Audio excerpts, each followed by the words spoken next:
Plays. I think its resonance has not faded. In fact, I think its resonance has grown stronger since its original inception, and I hope you enjoy stepping into the world of ancient Roman politics within Julius Caesar.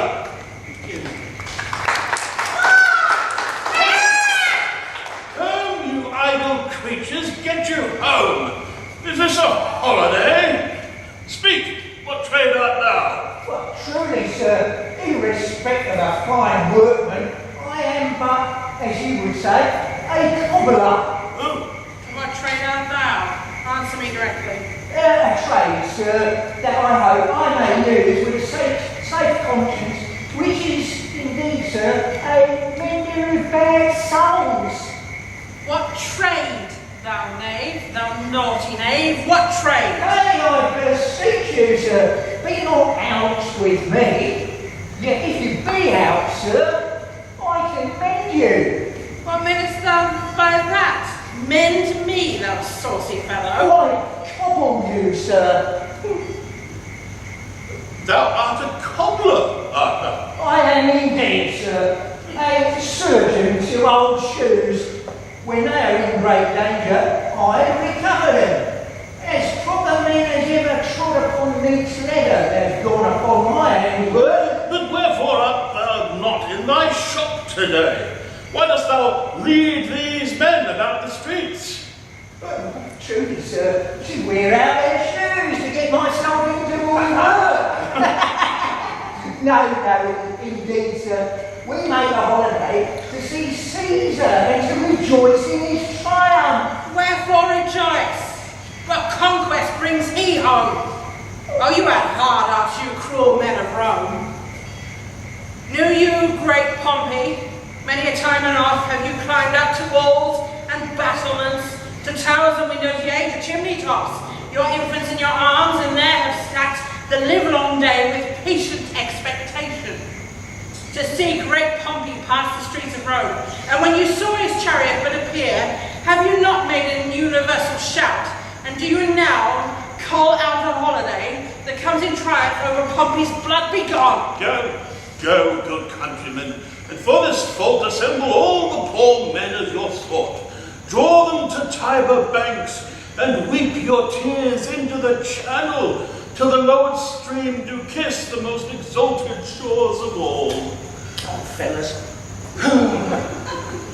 See whether their basest metal be not moved. They vanish tongue-tied in their guiltiness. Go you down that way towards the capital. This will I disrobe the images, if you do find them decked with ceremonies. May we do so? It is no matter. Let no images be hung with Caesar's trophies. I'll about and drive away the vulgar from the streets.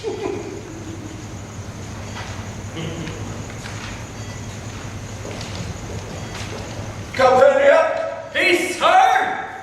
Caesar speaks! Calpurnia! Here, my lord. Stand you directly in Antonius' way, when he doth run his course. Antonius!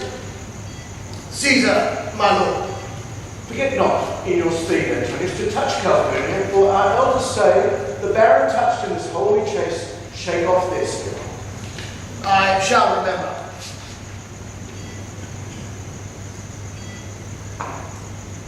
When Caesar says, do this, it is performed. Set on, and leave no ceremony out. Caesar!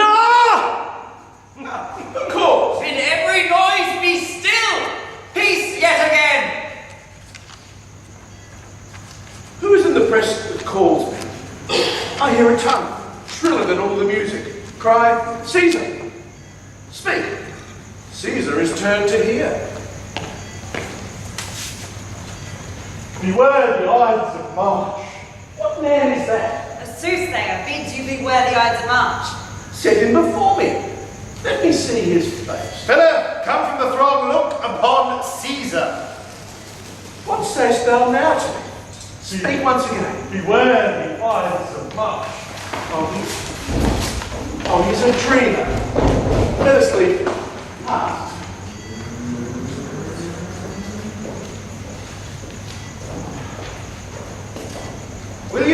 oversee the order of the course? Not I. Well, I pray you do. I am not gamesome.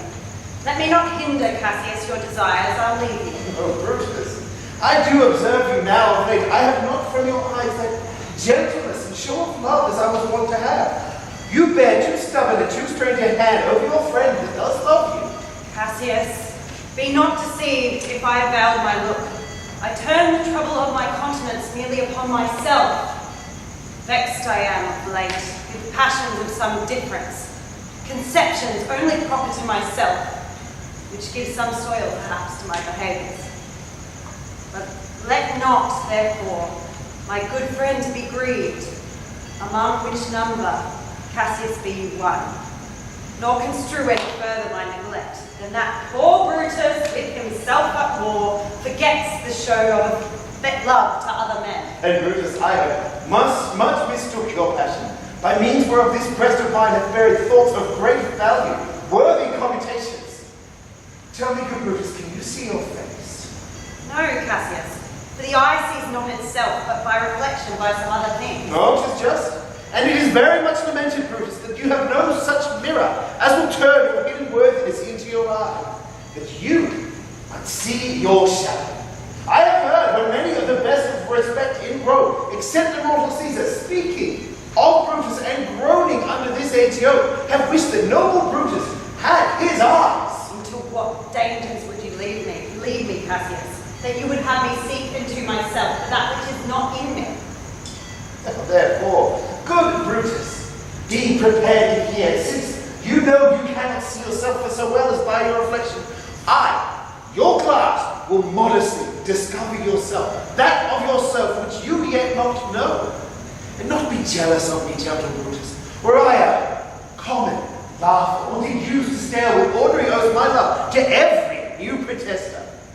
If you did know that I do fall on men and hug them hard and afterwards stand on them, or if you know that I profess myself in banqueting to all around, then hold me dangerous.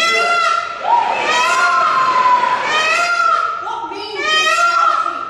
I do fear the people choose Caesar for their king. Do you fear it? Then must I think you would not have it so?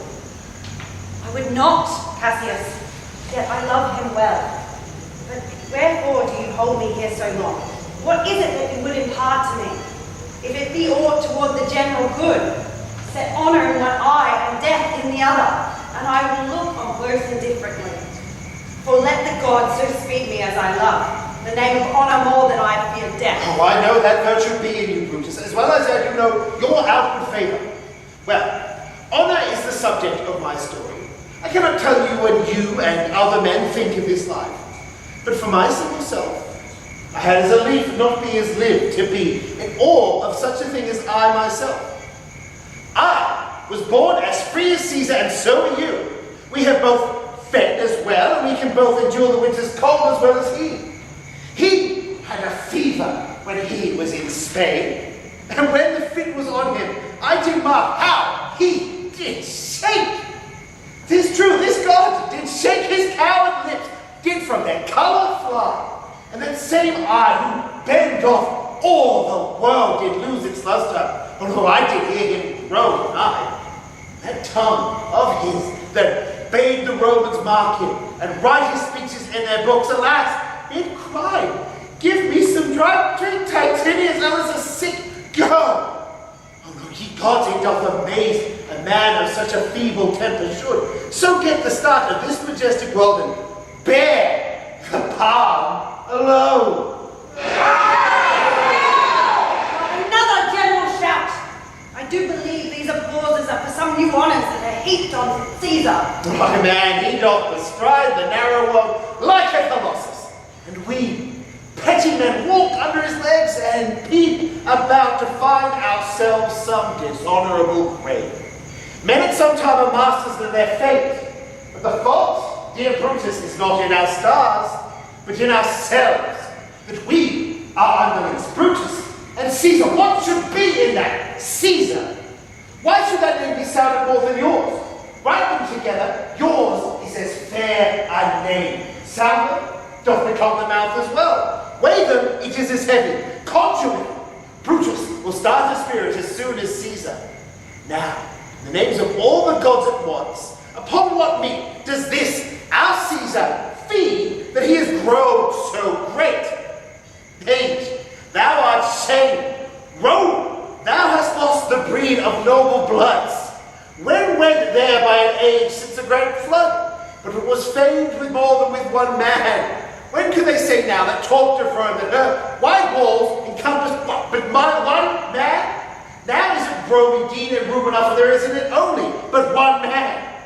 Oh, you and I have heard our fathers say, there was a Brutus once that would have brooked the eternal division in his states as easily as a king.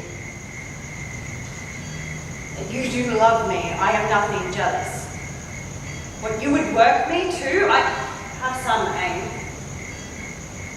How I have thought of this and of these times I shall recount hereafter. For this present I would not, so with love I might entreat you be any further moved. What you have said I will consider. What you have to say I will with patience hear, and find a time both meet to hear and answer such high things. Till then, my noble friend, chew upon this. Brutus had rather be a villager than to repute himself a son of Rome under these hard conditions as this time is like to lay upon us. I am glad that thy weak words have struck but thus much show fire for Brutus. The games are done, and Caesar is returning.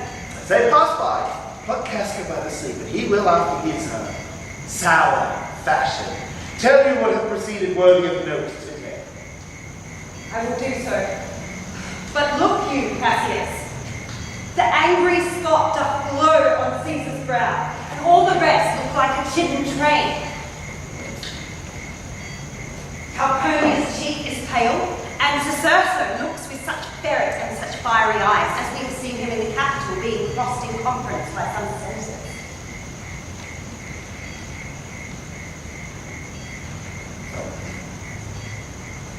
Antonius, Caesar. have men about me that are fat, sleek-headed men that sleep o' nights. The old Cassius has a lean and hungry look. He thinks too much. Such men are dangerous. Fear him not, Caesar. He's not dangerous. He is a noble Roman and well given. Oh, were that he was fatter! But I fear not him. If my name were liable to fear, I do not know the man that I should avoid so soon as that spare Cassius. He reads much.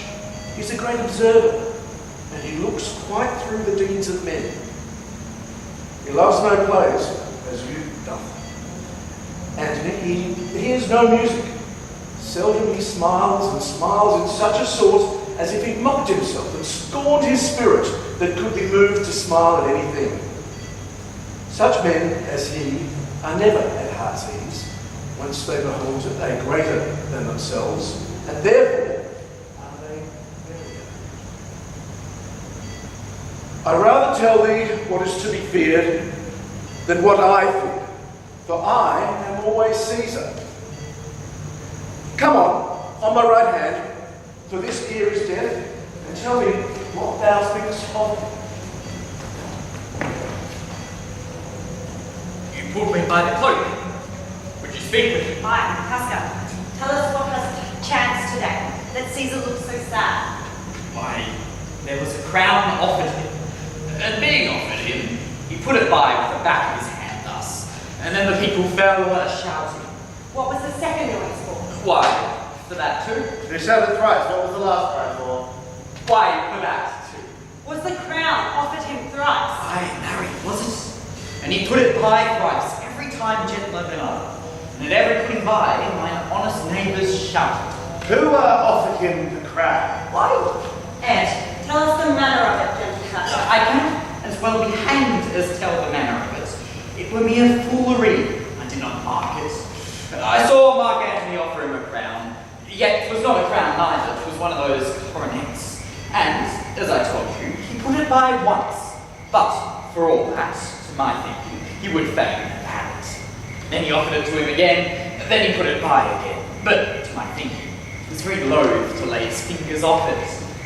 And he offered it the third time.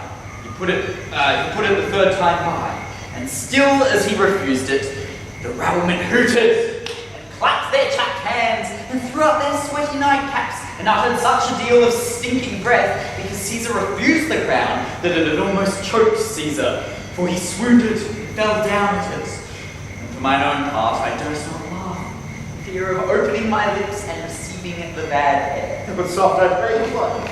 Did Caesar swoon? Fell down in the marketplace, and foamed at mouth and speechless. 'Tis very like. He hath the failing sickness. No, Caesar hath it not.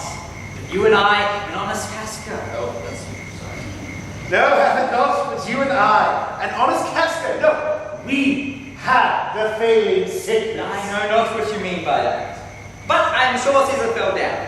If the tag rag people did not clap him and hiss him, according as he pleased and displeased them, as they used to do the players in the theatre, I am no true man. What said he when he came unto himself? Marry, before he fell down, when he perceived the common herd was glad he refused the crown, he plucked me ope his doublet and offered them his throat to cut. And I had been a man any occupation. If I would not have taken him at the word, I might go to hell among the roads. So he fell. When he came to himself again, he said if he had done or said anything amiss, he desired their worships to think it was his infirmity. 3 or 4 wenches where I stood cried, "Alas, good soul!" and forgave him with all their hearts. And there's no need to be taken of them. If Caesar had stabbed their mothers, they would have done no less. And after that, he came thus sad away. Aye. I can tell you more news too. Morellus and Flavius, for pulling staffs off Caesar's images, are put to silence. There you are. There was more foolery, yes, if I can remember it. Will you dine with me tomorrow? Aye, if I be alive, and your mind cold, and your dinner worth eating. Farewell, both. Blunt fellow is this grown to be. He was quick mental when he went to school. Well, so is he now in his execution of any bold or noble enterprise. However, he puts on this tardy form. This rudeness is a source to his good wit which give men stomach to digest his words with better appetite. And so it is. For this time I will leave you. Tomorrow, if you please to speak with me, I will come home to you. Or if you will, come home to me, and I will wait for you. I will do so. Till then, think of the world.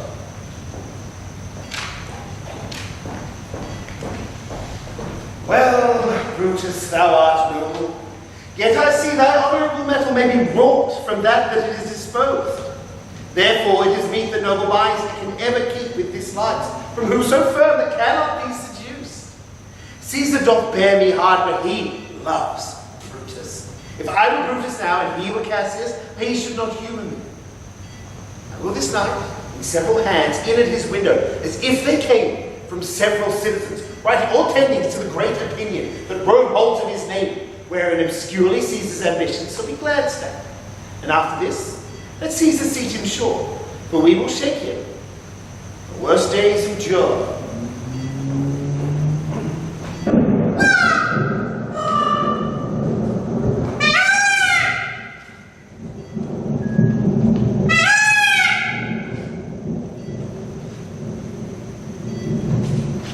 Who's that? A Roman Casca? By your voice? Your ear is good, Cassius. What a night this is. A very pleasing night to honest men. Whoever knew the heavens meant us so? Though that has known the earth so full of faults. For my part, I have walked about the streets, submitting me unto the perilous night, and thus unbraced. Casca, as you see, have bared my bosom to the thunder's tone, and when the crossing blue lightning seemed to open the breast of heaven, I did present myself, even the aim, the very flash of it. Wherefore did you so much tempt the heavens? It is the part of men to fear and tremble when the most mighty gods by token send such dreadful heralds to astonish us. Oh, you are dull, Casca. And those sparks of life that should be in a Roman you do want, or else you use it not. You look pale and and gaze and put on fear and cast yourself in wonder to see the strange impatience of the heavens. But if you would consider the true cause, why all these fires? Why these blinding ghosts? Why birds and beasts from quality fire? Why old men fool and children calculate? Why all these things change from their ordinance, their natures and perform facilities to these monstrous qualities? Why? We shall find that heaven hath infused them with these spirits to make them instruments of fear and warning upon some monstrous state. Now could I cast them, name thee to a man more like his dreadful light than thunders, lightnings, open graves and roars, as doth the lion to the cattle. A man no mightier than thyself or me, in personal action, yet prodigious growth, and fearful as these strange eruptions are. 'Tis Caesar, you mean? Is it not, Cassius? Oh, let it be who it is. For Romans now have thews and limbs to their new ancestors. But, woe the while, our fathers' minds are dead, and we are governed with our mother's spirit. So we're young and suffrages show us womanness. Jeez. They say the senators tomorrow meet to establish Caesar as a king. He shall wear his crown by sea and land in every place, save here in Italy. I know where this dagger. Cassius from bondage will deliver Cassius. Therein, ye gods, you make the weak most strong. Therein, ye gods, you do tyrants defeat. No stony towers, no walls of beaten brass, no airless dungeon, no strong link of iron can be retentive to the strength of the spirit. Be life, being weary of these worldly bars, never lack the power to dismiss itself. I know this. Know all the worlds beside this part of tyranny that I repair. Shake off at pleasure. So can I. So every bondman in his own hand bears the power to cancel his captivity. Why should Caesar be a tyrant then? Poor man, I know he would not be a wolf, but he sees the Romans are but sheep. He were no lion. Were there no Romans' hides? Those that with haste and make a mighty fire. Begin it with weak straws. What trashes Rome? What rubbish and what offal will it serve to the base matter or to a legitimate? So vile a thing is Caesar. But oh, breathe, where hast thou led me? I perhaps speak this before a willing bondman, then I know my answer must be made. But I am armed, and dangers are to me different. Speak to Casca, to such a man that is no fearing telltale. Hold my hand. Be factious for redress of all these griefs. I will set this foot of mine as far as root goes farthest. There's a bargain made. Now know you, Casca, I have moved already some servants of the noblest minded Romans to undergo with me an enterprise of honorable, dangerous consequence. And I do know by this, they stay for me in Pompey's port for now. This fearful night, there is no stir or walking in the streets, and the complexion, the elements in favor likes the work we have, most bloody, fiery, and most terrible. Stand close a while. The king comes finding haste. Oh, 'tis Cinna. I do know him by his name. He is a friend. Cinna! What haste you so? To find out you. Who's that? Natalis Cinna? No, it is Casca, one incorporated to our attacks. Am I not staying for, Cinna? I'm glad on it. What a fearful night is this. There's 2 or 3 of us have seen strange sights. Am I not stayed for? Tell me. Yes, you are. Oh, Cassius, if you could but win the noble Brutus to our party. Be you content with Cinna? Take the paper and look you lay in the praetor's chair when Brutus made it final. And throw these in at his window, seal it up with wax upon all Brutus's statue all this time. Repair to Pompey's porch where you shall find us. Come, Casca. You and I will yet be a day see Brutus at his house. 3 parts of his is ours already, and the main attire upon the next encounter will yield him ours. He sits high in all the people's hearts, and that which would appear offence in us, his countenance, like richest alchemy, will change to virtue and to worthiness. Him and his work, and our great need of him you have right to well conceive. Let us go. For it is after midnight, and ere the day we will await him, and we will be sure of him.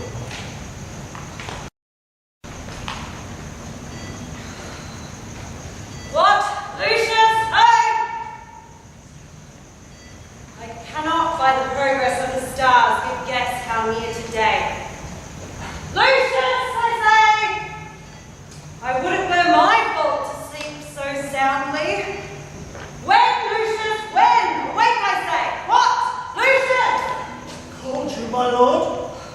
Get me a taper in my study, Lucius. When it is lighted, come and call me here. I will, my lord.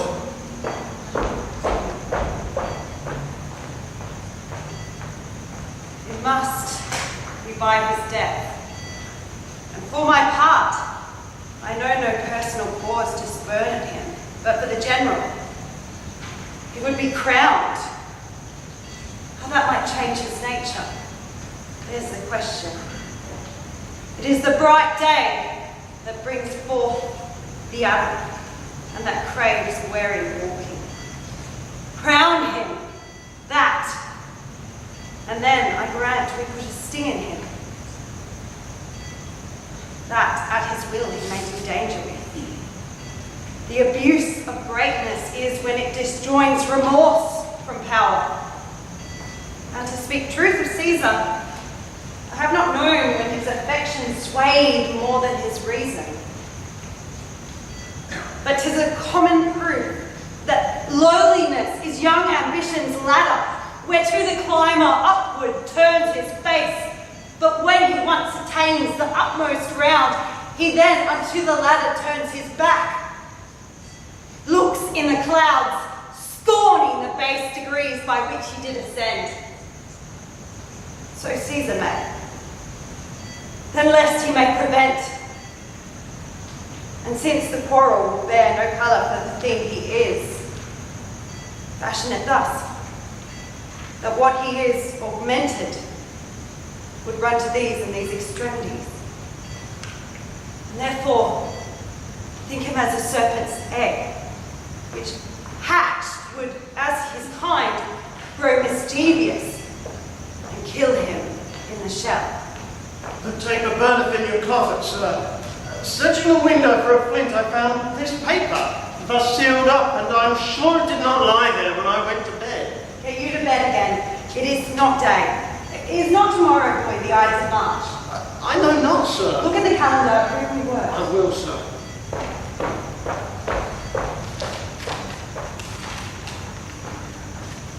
Brutus, thou sleepst awake and see thyself. Shall Rome, etc. speak, strike, redress. Brutus, thou sleepst awake. Such insignations have been often dropped where I took them up. Shall Rome, etc. Thus must I piece it out. Shall Rome stand under one man's oar? What Rome? My ancestors did from the streets of Rome the Tarquin drive when he was called a king. Speak, strike, redress. Am I entreated to speak and strike? Oh, Rome, I make thee promise. If the redress will follow, thou receivest thy full petition at the hand of Brutus. Sir, March has wasted 14 days. 'Tis good. Go to the gate. Somebody knocks.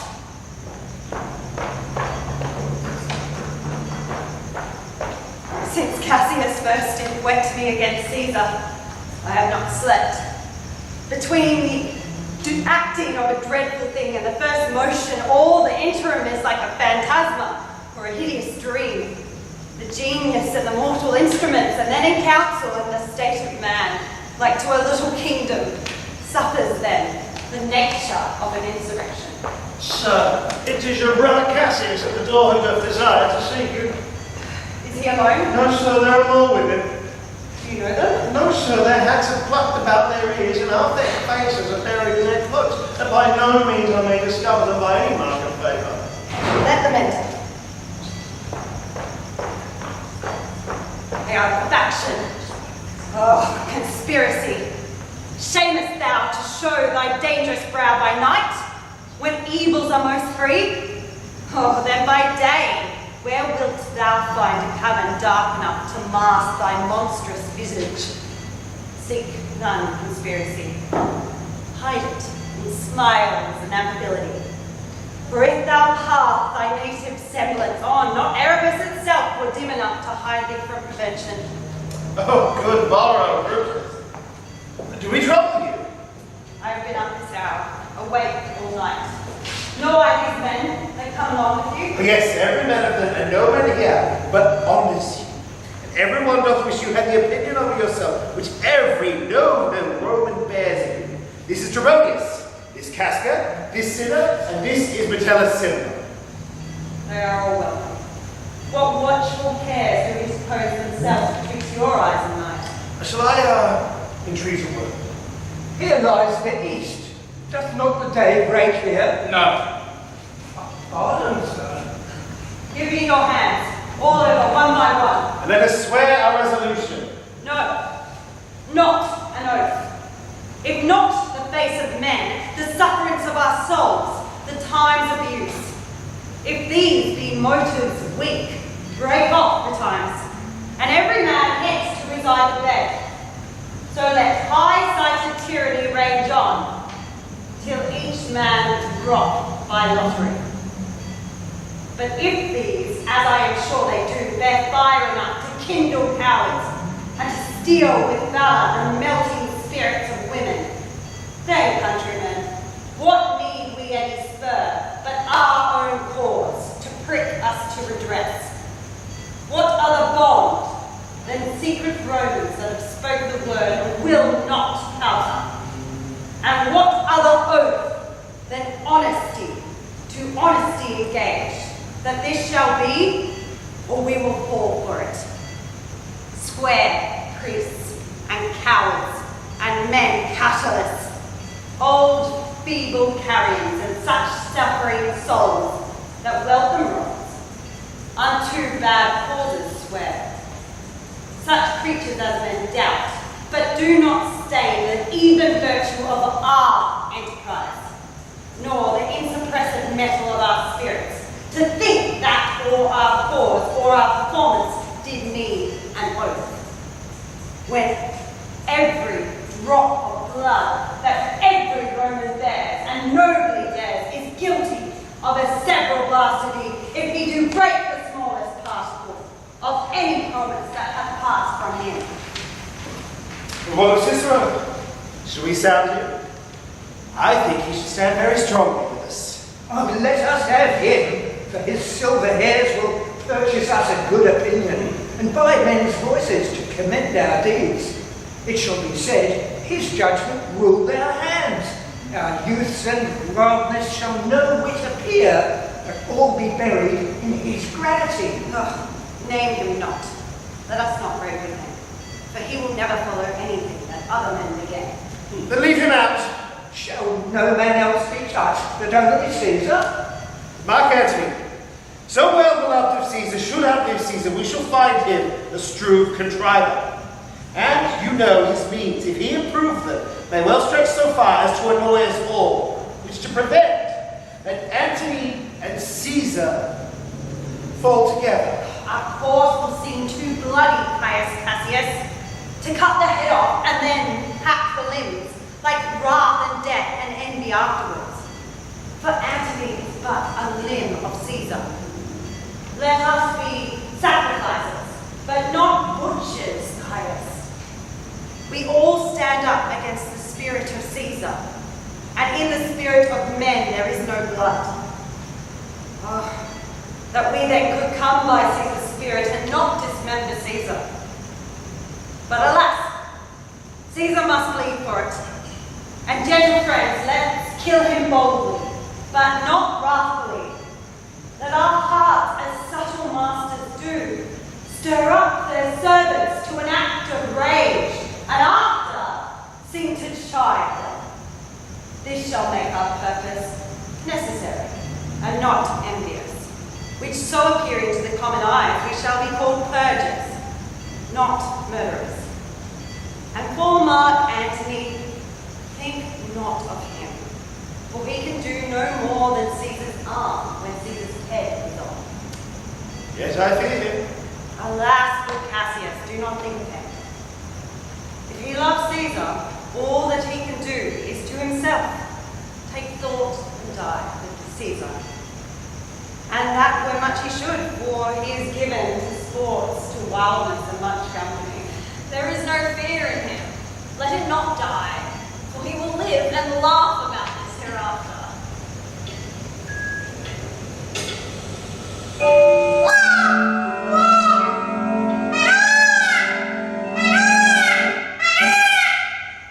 Tis time to part. But it is doubtful yet whether Caesar will come forth today or no, for he is a superstitious grown of late, quite from the main opinion he held once of fantasy, of dreams and ceremonies. It may be these apparent prodigies, the unaccustomed terrors of this night, and the persuasion of his auguries may hold him from the capital today. Never fear that. If he be so resolved, I can o'ersway him. For he loves to hear that unicorns may be betrayed with trees, and bears with glasses, elephants with holes, lions with toil, and men with flatterers. But when I tell him he hates flatterers, he says he does, being then most flattered. Let me work, for I can give his humour the true bent, and I will bring him to the capital. Nay, we will all of us be there to fetch him. By the 8th hour, is that the uttermost? Be that the uttermost, and fail not then. The morning comes upon us. We'll leave you, Brutus, and friends. Disperse yourself, but all remember what you have said, and show yourself true room. Good gentlemen, look fresh and merrily. Let not our looks put on our purposes, but bear it as our Roman actors do, with untired spirits and formal constancy. And so, good morrow to you everyone.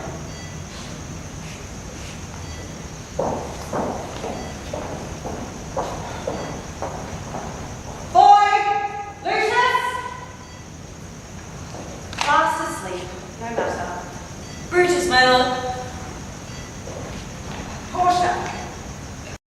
Wherefore rise you now? It is not for your health thus to commit your weak condition to the raw cold mornings. Not for yours neither.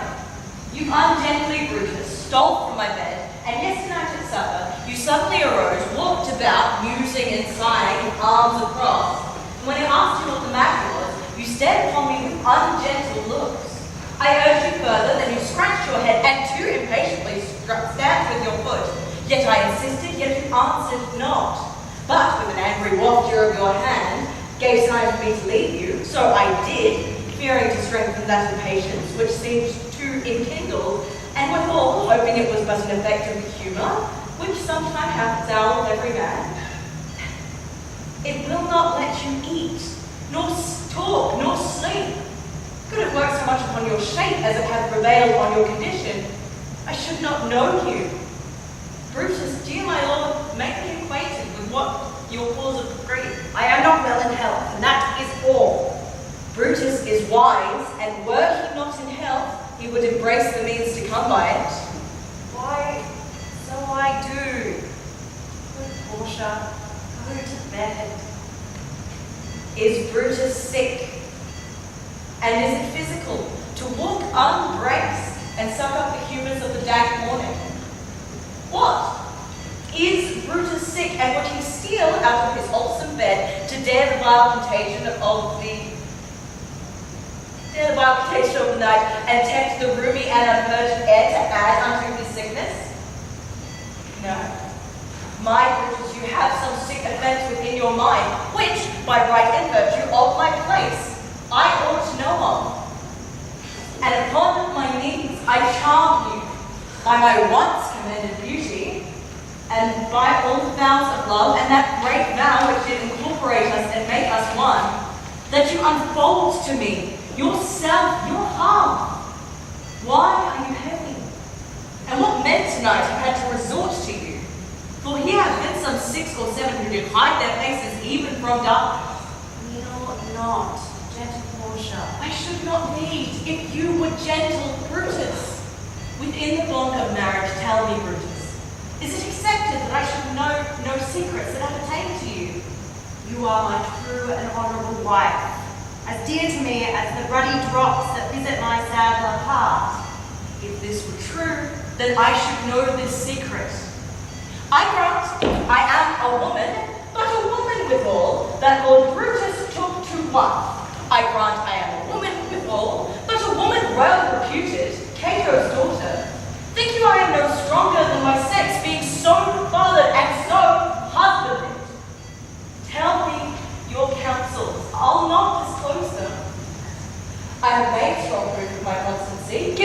a voluntary wound here in the thigh. Can I bear that with patience and not my husband's secrets? Oh, ye gods, render me worthy of this noble wife. Hark, my knocks. Portia, go in a while, and by and by the bosom of my shall partake the secrets of my heart. All my engagements I will construe to thee. All the charactery of my sad brow. Leave me with haste.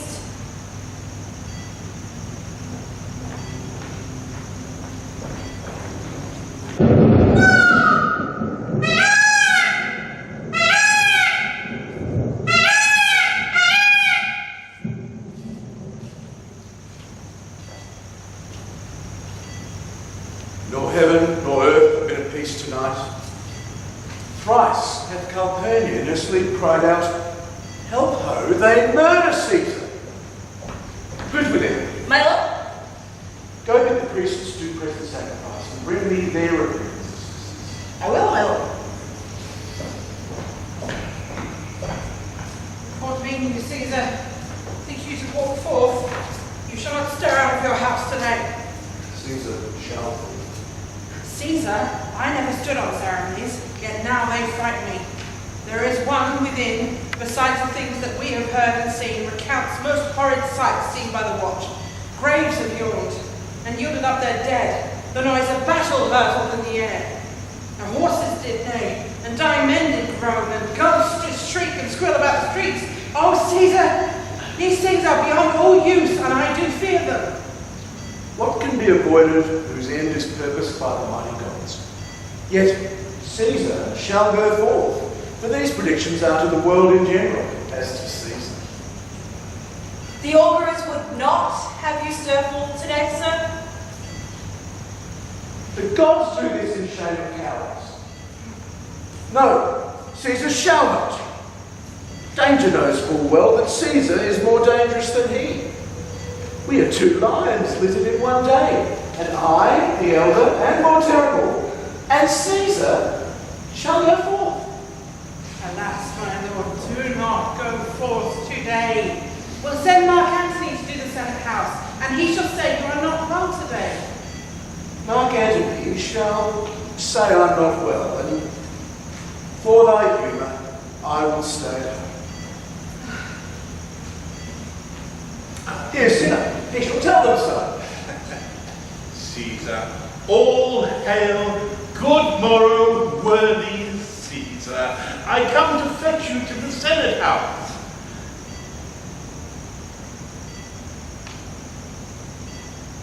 And you come in very happy time to bear my greeting to the senators and tell them I will not come today.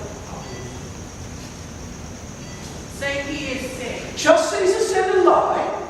Have I in conquest stretched mine arm so far to be afraid to tell greybeards the truth? Decius, go tell them Caesar will not. Most mighty Caesar, let me know some cause, lest I be laughed at when I tell them so. The cause is in my will. I will not come. But, for your private satisfaction, because I love you, I will let you know. Calpurnia here, my wife, stays me at home. She dreamt tonight that she saw my statue, which like a fountain with 100 spouts did run pure blood. And these she does apply for warnings of portents and evils imminent, and on her knee hath begged that I stay at home today. This dream is all amiss interpreted.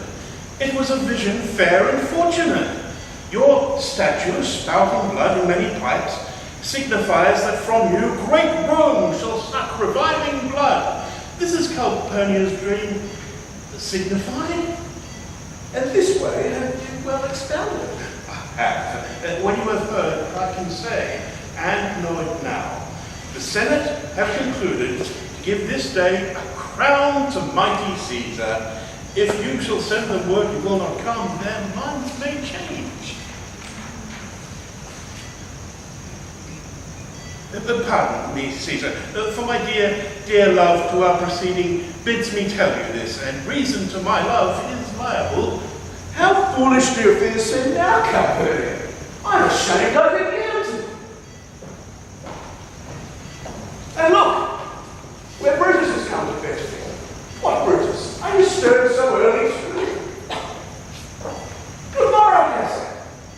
Caesar, was near so much your is that same ague that hath made you lean?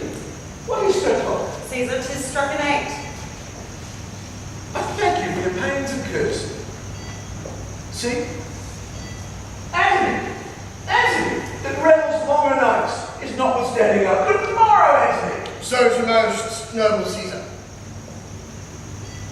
Bid them prepare within. I am to blame for this to be thus waited for. Remember that you call on me today. Be then, that I may remember you. Caesar, I will. And so near will I be that your best friends shall wish I had been further. Good friends, go in and taste some wine, and we, like friends, will straightway go together. But every life is not the same. O Caesar, the heart of Brutus yearns to think upon it.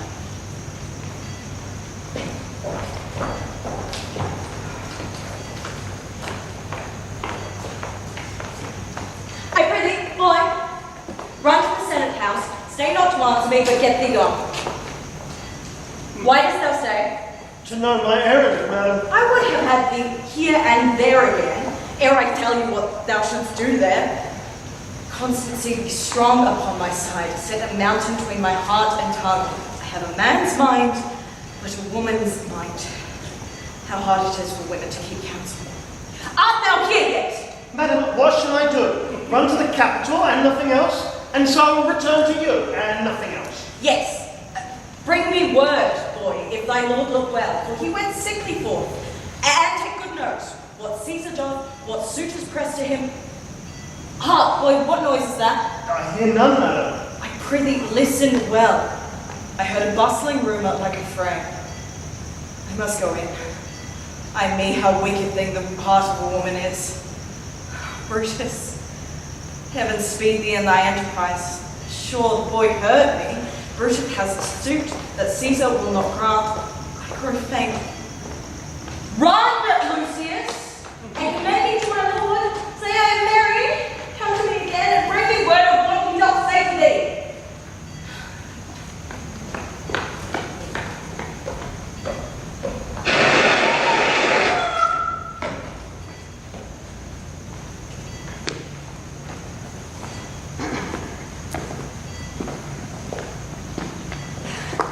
The Ides of March are come. I, Caesar, but not God. Hail Caesar, read the schedule.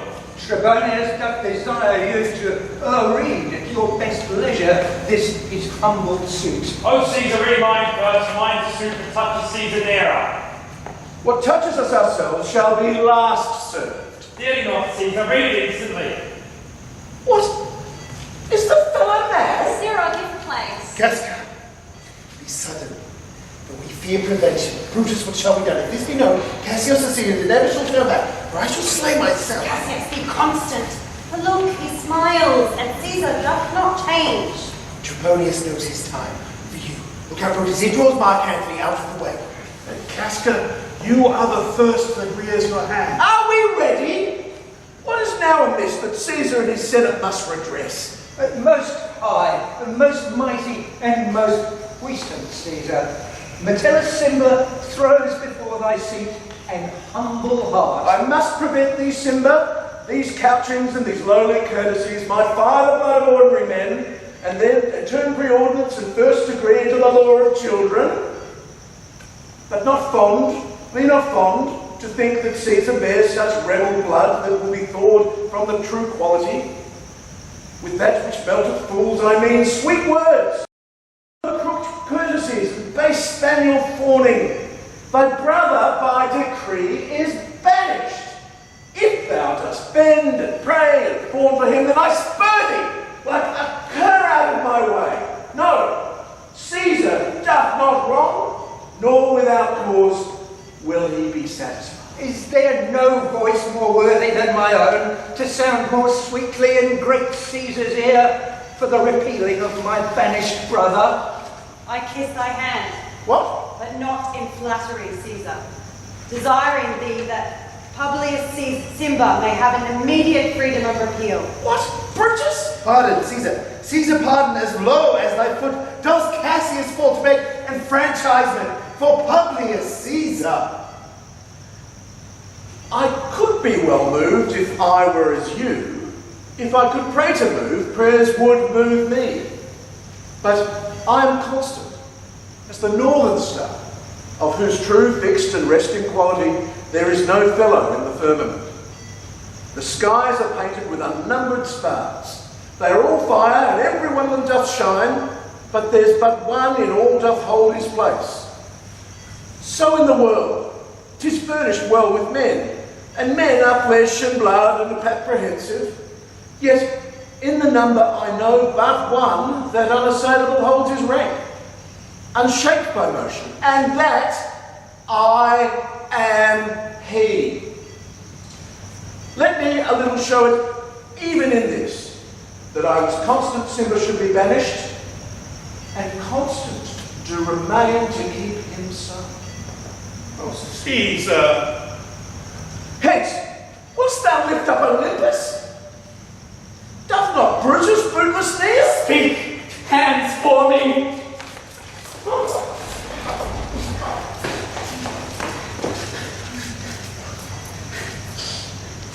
Tu Brute, then fall, Caesar. Liberty! Freedom! Tyranny is dead! Run hence! Proclaim! Cry it about the streets! Some to the common culprits and cry out, liberty, freedom, and enfranchisement! People and senators, be not affrighted. Fly not. Stand stiff. Ambition's death is paid. Go to the pulpit, Brutus. And Cassius too. Where's Publius? Antony fled to his housemates.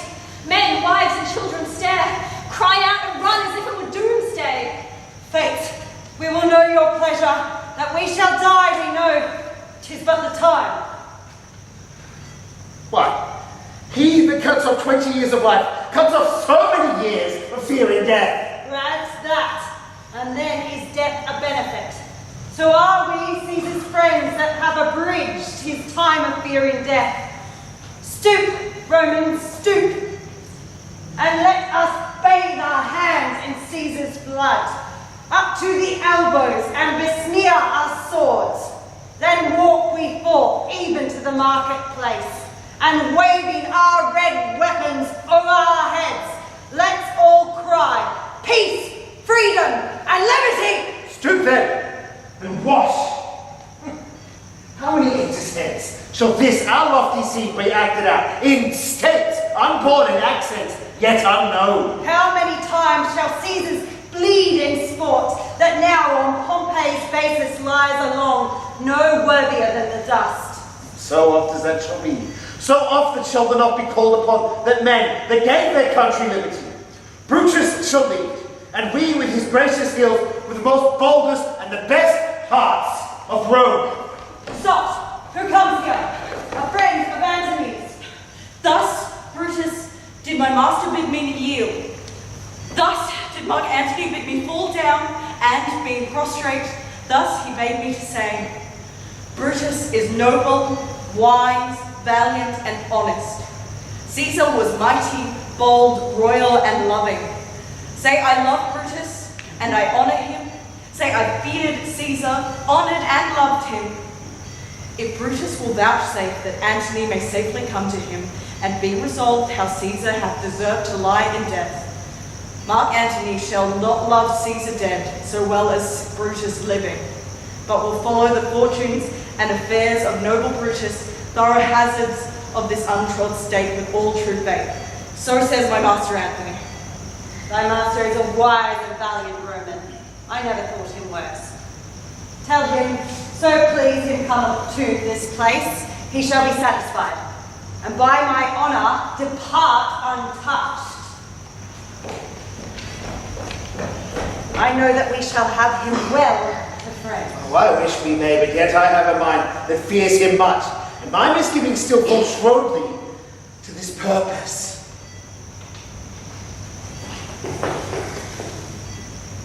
Oh, mighty Caesar!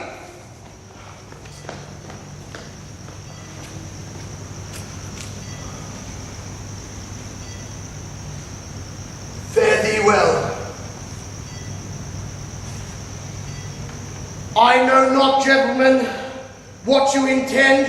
Who else must be let blood? Who else is rank? If I myself, there is no hour so fit, a Caesar's death hour, nor no instrument as half the worth as those your swords made rich with the most noble blood of all this world. I do beseech ye, if you bear me hard now, whilst your hands are purple and do reek and smoke, fulfill your pleasure, live 1,000 years, I shall find myself not so apt to die. No place will please me so, no mean of death as here by Caesar and by you cut off. The choice and master spirits of this age. Oh, Antony, beg not your death of us, though now we must appear bloody and cruel, as by our hands and this our present act. You see we do, yet see you but our hands, and this the bleeding business they have done. Our hearts you see not, they are pitiful, and pity to the general wrong of Rome. As fire drives out fire, so pity, pity, hath done this deed on Caesar. For your part, to you our swords have leaden points, Mark Antony. Our arms in strength of malice, and our hearts of brothers' temper, do receive you in with all kind love, good thoughts and reverence. Your voice shall be as strong as any man's in the disposing of new dignities. Only be patient, till we have appeased the multitude beside themselves with fear. And then we will deliver you the cause, why I, that did love Caesar when I struck him, have thus proceeded. I doubt not of your wisdom. Gentlemen all, alas, what shall I say? My credit now stands on slippery grounds, that one of two bad ways must you conceit me. Either that a coward, or a flatterer. That I did love thee, Caesar, oh, it is true. Had I as many eyes as thou hast weeping wounds, weeping as fast as they stream forth thy blood, it would become me better than to close in terms of friendship than with thine enemies.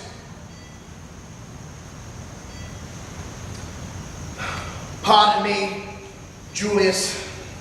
Here wast thou bared, brave heart.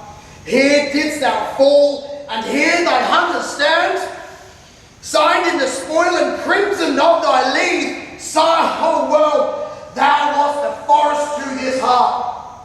And this indeed, O world, the heart of thee, how like a deer strucken by many princes dost thou here lie. Mark Antony! Pardon me, Caius Cassius. The enemies of Caesar shall say this. This, then, in a friend, is a cold modesty. I blame you not for praising Caesar so, but what compact means you to have with us? Will you be pricked in numbers of our friends?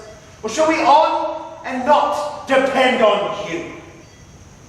Friends, I am with all of you and love you all, upon this hope that you shall give me reasons why and wherein was Caesar dangerous. Or else were this a savage spectacle. Our reasons are so full of good regard that were you, Antony, the son of Caesar, you should be satisfied. That is all I seek, and moreover, suitor that I may produce his body in the marketplace, and in the pulpit, as become a friend, speak in the order of his funeral. You shall, Antony. Cassius Brutus, a word with you. You know not what you do. Do not consent that Antony speak in his funeral. Know you how much the people may be moved by what he will utter. By your pardon, I will myself enter the pulpit first, and show the reason of our Caesar's death. What Antony shall speak, I will protest he speaks by leave and by permission, and that we are shall advantage us more than do us wrong. No, not what was for. I like it not. Mark Antony, here, take you Caesar's body. You shall not, in your funeral speech, blame us, but speak all good you can devise of Caesar. And say you do it by our permission, else shall you not have any hand at all about his funeral. And you shall speak in the same pulpit whereto I am going, after my speech is ended. Be it so. I do desire no more. Prepare the body then, and follow us.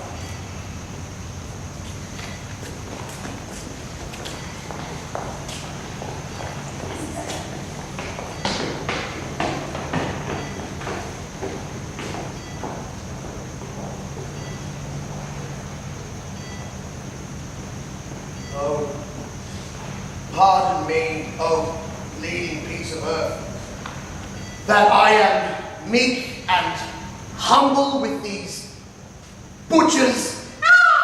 Thou art the ruins of the noblest man that ever lived in the tide of times.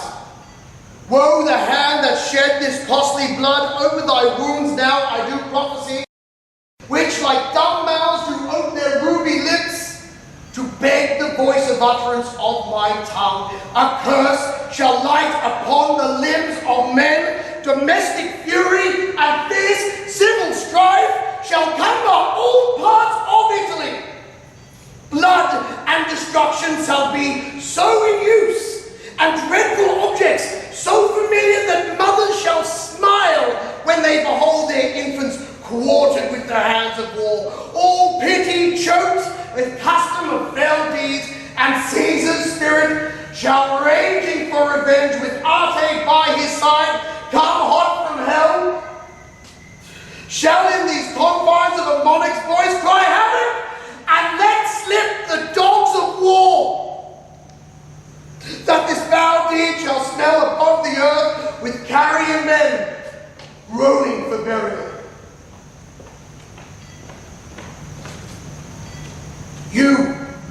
You serve Octavius Caesar, do you not?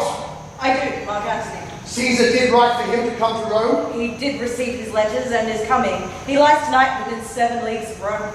Goes back with speed and tell him what hath chanced. No, here is a mourning Rome. Here is a dangerous Rome.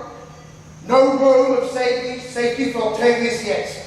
Hie hence and tell him so, yet stay a while. Thou shalt not back until borne this course into the marketplace. There I should try, in my oration, the cruel issue of these bloody men, according to which thou shalt discourse the young Octavius of the state of things. Lend me your hand.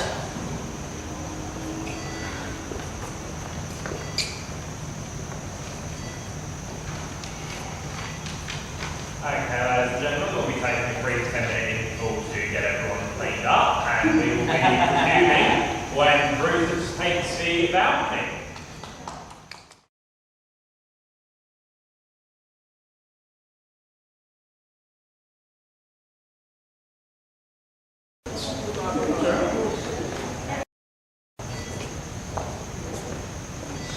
Yes,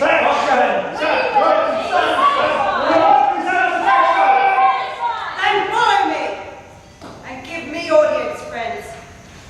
Those that will hear me speak, let them stay here, and public reasons shall be rendered of Caesar's death. I will hear Brutus speak. The noble Brutus is ascended. Silence!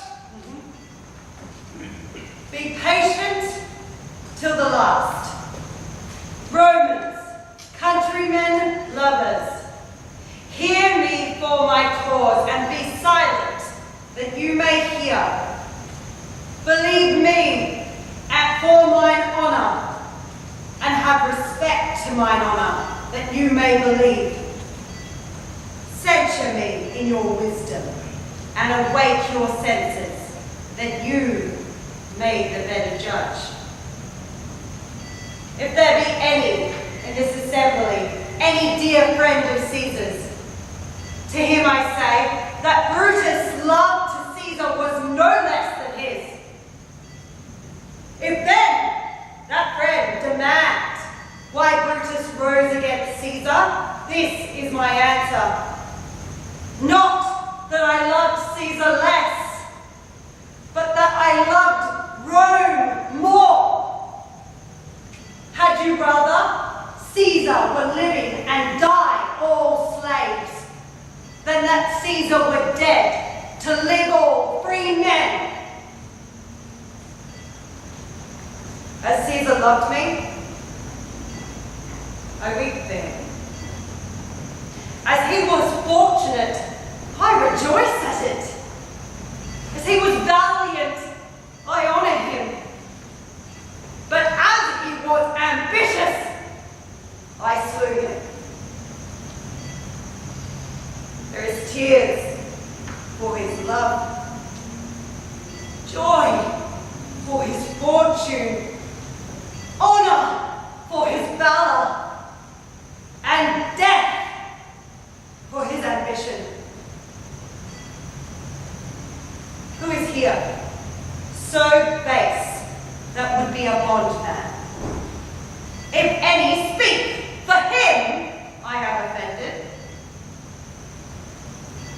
Who is here so rude that would not be a Roman? If any speak, for him I have offended. Who is here so vile that he not love his country?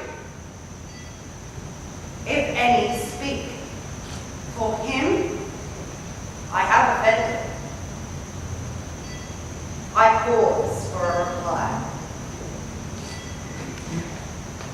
Then none have I offended. I have done no more to Caesar than you shall do to Brutus. The question of his death is enrolled in the Capitol. His glory not extenuated, wherein he was worthy, nor his offences enforced, for which he suffered death. Here comes his body, mourned by Mark Antony, who, though he had no hand in his death, shall receive the benefit of his dying, a place in the commonwealth, as which of you shall not? With this I depart, that as I slew my best lover for the good of Rome, I have the same dagger for myself, when it shall please my country to need my death. Bringing with triumph home to his house. Caesar's better parts shall be crowned in Brutus. My countrymen, Peace! Silence! Brutus speaks! good countrymen, let me depart alone, and for my sake, stay here with Antony. Do grace to Caesar's corpse, and grace his speech. I do entreat you, not a man depart, save I alone, till Antony has spoken. Stay, and let us hear Mark Antony. For Brutus' sake, I am beholding to you. What does he say of Brutus? To a best he speak no harm of Brutus here. This Caesar was a tyrant. That's certain. We are blessed that Rome is rid of him. Friends, Romans, countrymen, lend me your ears. I come to bury Caesar, not to praise him. The evil that men do lives past them. The good often turn with their bows. So let it be with Caesar. The noble Brutus hath told you that Caesar was ambitious. If it were so, it were a grievous fault, and grievously hath Caesar answered it. Here, under the leave of Brutus and the rest, for Brutus is an honourable man. So are they all honourable men. Come I to speak at Caesar's funeral, he was my friend, faithful says he was ambitious, and Brutus is an honorable man. He had brought many captives home to Rome, whose ransoms did the general coffers fill. Did this in Caesar seem ambitious? When the poor hath cried, Caesar hath wept. Ambition should be made of sterner stuff. Yet Brutus says he was ambitious, and Brutus is an honorable man. You all did see on the loop account, I thrice presented him with a kingly crown, which he did thrice refuse. Was this ambition? Yet Brutus says he was an honorable man. Brutus said he was ambitious, and Brutus is an honorable man. I speak not to disprove what Brutus spoke, but I am here to speak what I do know. You all did love him once. What caused you to withhold you then to mourn for him? O judgment, thou art fled to brutish beasts, and men have lost their reason. Bear with me. My heart is in the coffin with Caesar, and I must force him to come back to me. Poor soul, his eyes are red as fire with weeping. Well, there's not a nobler man in Rome than Antony. But yesterday, the word of Caesar might have stood against the world. Now he lies here, and none so poor to do him reverence. O masters, if I were disposed to stir your hearts and minds to mutiny and rage, I should do Brutus wrong and Cassius wrong, who, you all know, are honorable men. I will not do them wrong. Rather, I choose to do the dead wrong, and myself and you, that I will do such honorable men. But here is the parchment with the seal of Caesar. I found it in his closet. 'Tis his will. But let the commons hear this testament, which, pardon me, I do not wish to read. And they would go and kiss dead Caesar's wounds, dip their napkins in his sacred blood, yea, beg a hair of him for memory, and dying mention within their wills, bequeathing it as a rich legacy unto their issue. We'll hear the will. Have patience, good friends. Gentle friends, I must not read it. It has not meat. You know how Caesar loved you.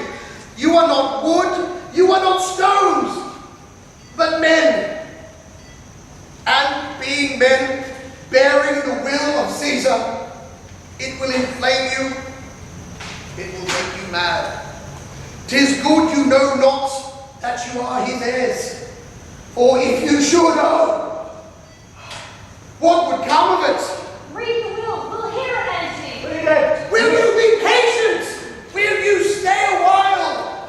Oh, I have always shot myself to tell you of it. I fear I have wronged the honorable men whose daggers have stabbed Caesar.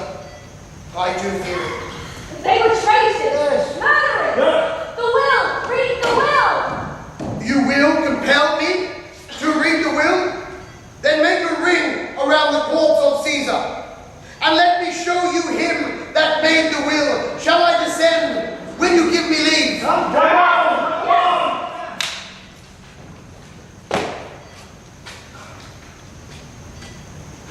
If you have tears, prepare them to shed now.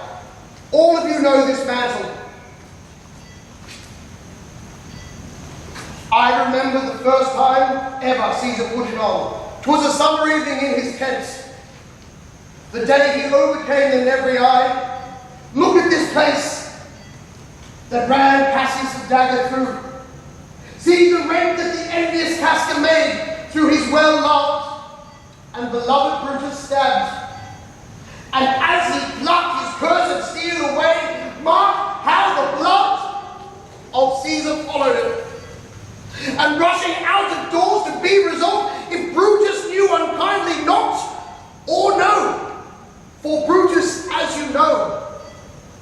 was Caesar's angel. Judge, O you gods, how dearly Caesar loved him. This was the most unkind cut of all. For when the most noble Caesar saw him stabbed, ingratitude more strong than traitors' arms, quite vanquished him, then burst his mighty heart. And in this mantle, muffling up his face, even at the base of Pompey's statue, which all the while ran blood, great Caesar fell. Oh, what a fall was there, my countrymen! Then I, and you, and all of us did fall. Whilst bloody treason flourished over us, oh, now you weep, and I perceive you feel the dint of pity. There are gracious drops, kind souls, what? Weep you when you but behold our Caesar's vested wounded. Look you here. Here he is himself marred, as you see, with traitors. Good friends,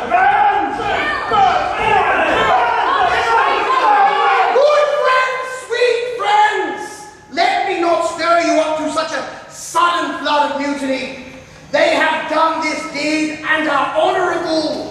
What private griefs they have, alas, I know not. What made them do it? They are wise, they are honourable, and will, no doubt with reasons, answer you. I come not, friends, to steal away your hearts. I am no orator, but as you all know me, a plain, blunt man.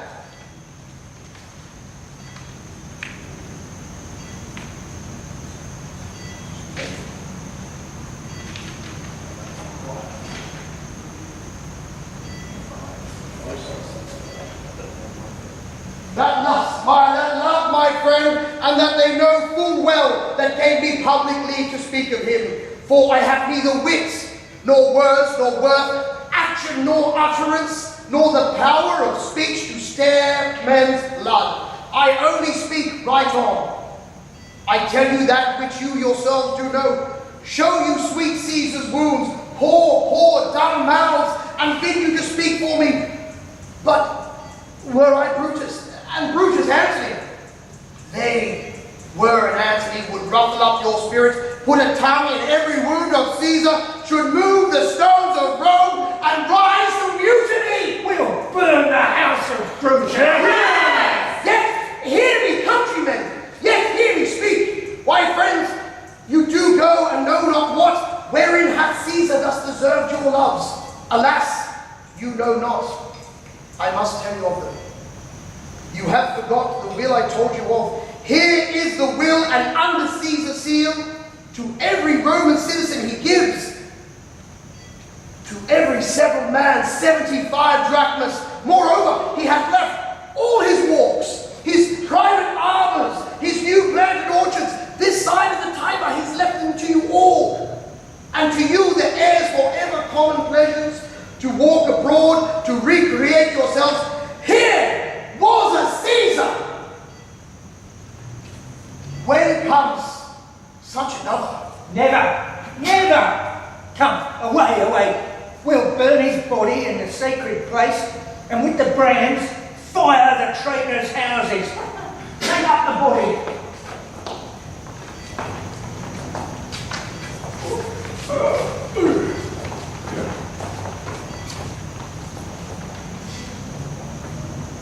Now, let it work. Mischief, thou art afoot. Take thou what course thou wilt. Sir, Octavius has already come to Rome. Where is he? He and Lepidus are at Caesar's house. And thither I will go straight to visit him. I heard them say Brutus and Cassius rid like madmen through the gates of Rome. Be like they had some notice of the people, how I move them. Bring me to Octavius.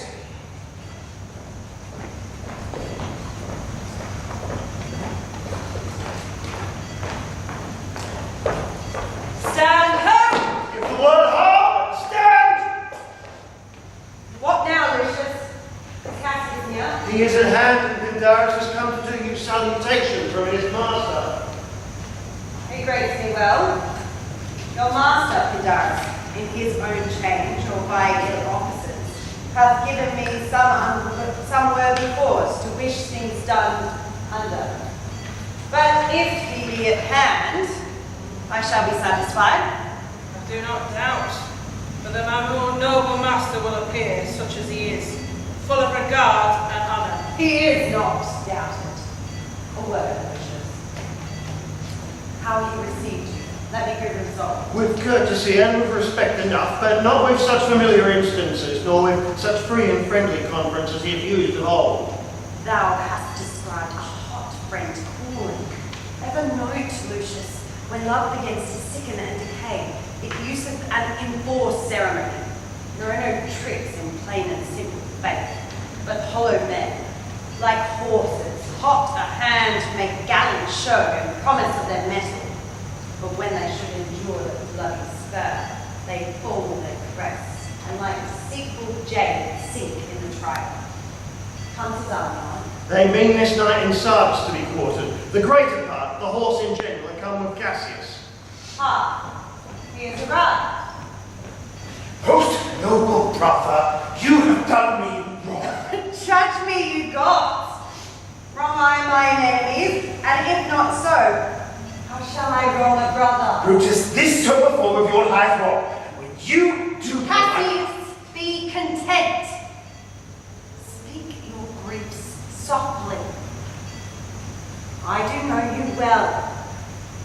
Before the eyes of both our armies here, we should perceive nothing but love from us. Let us not wrangle. Bid them move away. Then in my tent, Cassius, enlarge your griefs, and I will give you audience.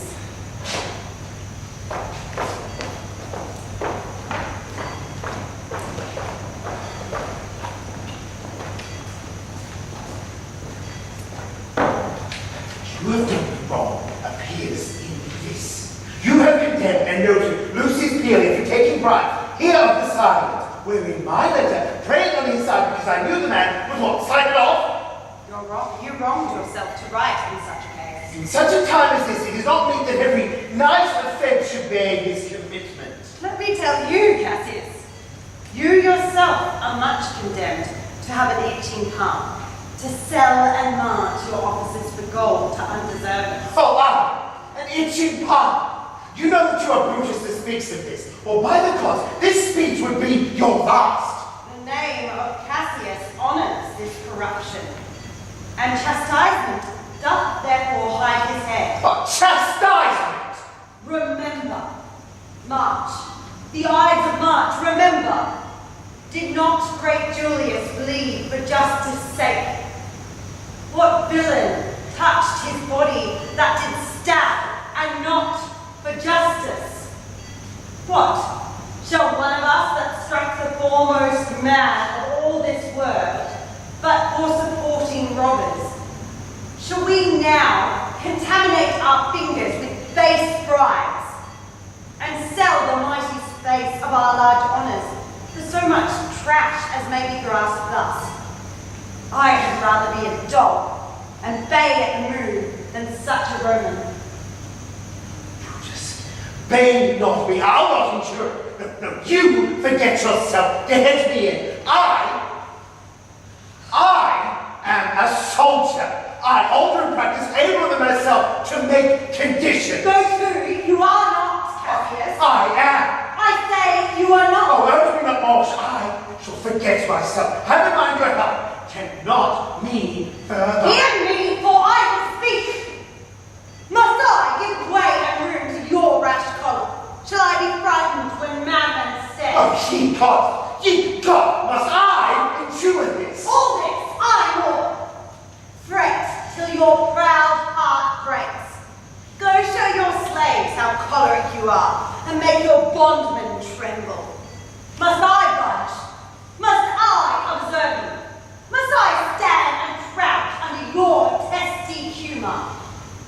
By the gods, you shall digest the venom of your spleen, though it do split you from this day forth. I'll use you for my mirth. Yeah, for my laughter when you are waspish. Oh, what, it has come to this? You say you are a better soldier. Prove it. You betrayed me every way. You wronged me, Brutus. I said an elder soldier, not the better. Did I say better? You did, I cannot. When Caesar lived, he does not have moved me. Peace, you durst not so tempt him. Oh, I durst not. No. What durst tempt him? For your life, you durst not. Do not presume too much on my love. I may do something that I will be sorry for. You have done that you should be sorry for. There is no terror, Cassius, in your threats. For I am armed so strong in honesty that they pass by me as the idle wind which I respect not. I did send to you the certain sums of gold, which you deny me. For I can raise no money by vile hearts, by heaven, I had rather coin my heart and drop my blood for drachmas than to wring from the hard hands of peasants their vile trash by any indirection. I did send to you for gold to pay my allegiance, which you deny me. Was that done like Cassius? Should I have answered Caius Cassius so? When Marcus Brutus grows so covetous to lock such rascal counters from his friends, be ready, gods, with all your thunderbolts to dash him to pieces. Denied you not. You did. I did not, but he was a fool that brought my answer back. Brutus hath bribed my heart. Friendship bear his friends' infirmities, for Brutus makes mine greater than they are. I do not till you practice them on me. You love me not. I do not like your faults. A friendly eye could never see such faults. Our flatterers would not, though they do appear as huge as Mount Olympus. Now come, Antony, and young Octavius, come. Revenge yourself alone on Cassius, for Cassius is aweary of his world, hated by the one he loves, braved by his brothers, checked like a bondsman, all of his faults observed, sent in a notebook, learned and taught by one to cast into my teeth. Oh, I could weep my spirit from mine eyes. There is my dagger. And here, my naked breast within her heart, dearer than Brutus's mind, richer than the gold. If thou beest heroic, take it forth. I, that denied the gold, will give you my heart. Strike as though Caesar did, for I know, when thou didst heaven with my words, thou lovest him better than ever thou loved Cassius. Sheath your dagger. Be angry when you will. It shall have scope. Do what you will. Dishonor shall be humour. As Cassius lived to be with mirth and laughter to his Brutus, when grief and vexed him. When I spoke that, I was ill-tempered too. You confess not. Oh, give me your hand. And my heart too. Brutus, What's the matter? would you love enough to bear with me when these rashful humours which my mother gave me makes me forgetful? Yes, Cassius, and from henceforth, when you are over-earnest with your Brutus, he'll think your mother chides and leave you so. Lucius! Titinius! Bid the commanders prepare to lodge their company tonight. Come yourselves immediately, and bring Messala with you immediately to us. Lucius! A bowl of wine.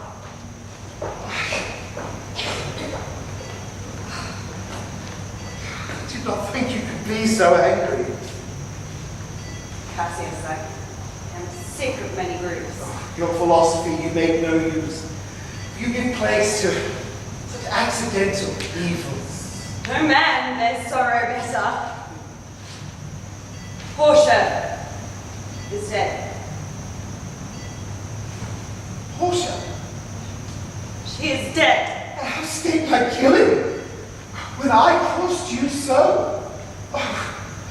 It's impossible, such touching loss upon what sickness? Impatient of my absence, and grief that young Octavius with Mark Antony have made themselves so strong. For with her death the tidings came. With this she fell distraught, and her attendants absent, swallowed fire. And died so. Even so. Oh, ye immortal gods! Speak no more of her. Give me a bowl of wine. In this, I bury all unkindness. Cassus. My heart is thirsty for that noble pledge. Fill, Lucius, till that wine oversmells the cup. I cannot drink too much of Brutus's love. Come in, Titinius.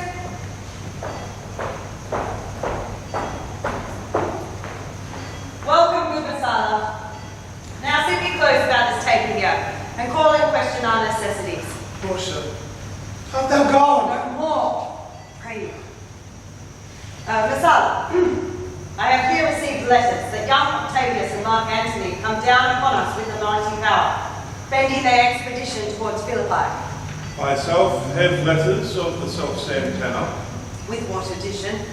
that by prescription and bills of our glory, Octavius, Antony, and Lepidus have put to death 100 senators. Therein our letters do not well agree. Mine speak of 70 senators that died.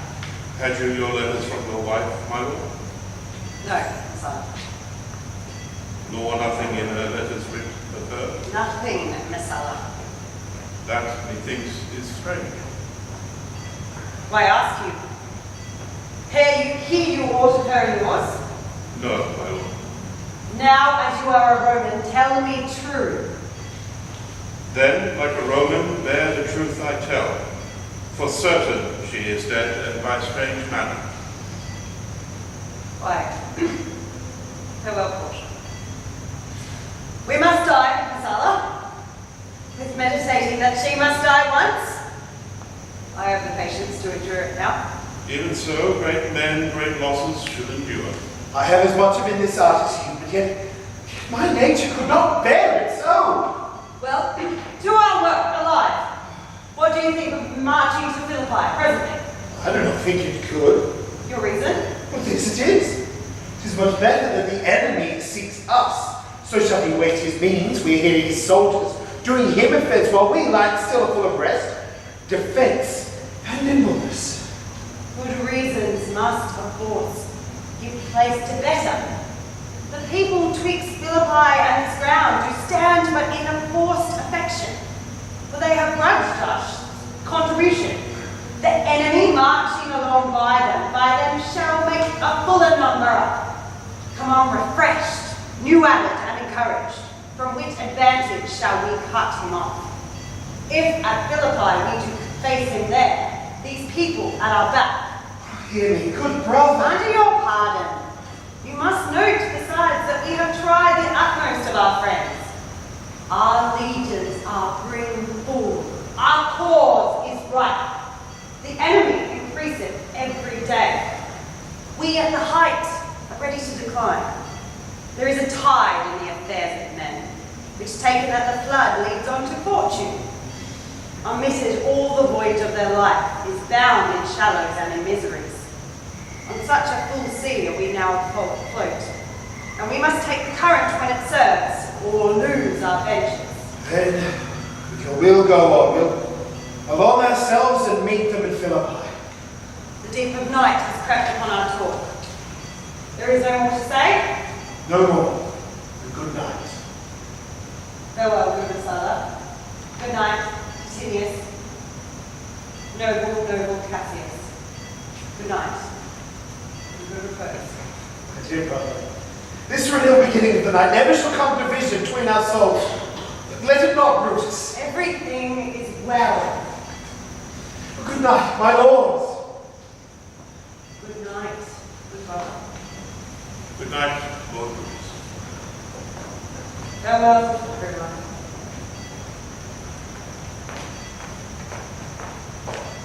Give me the gown. Here.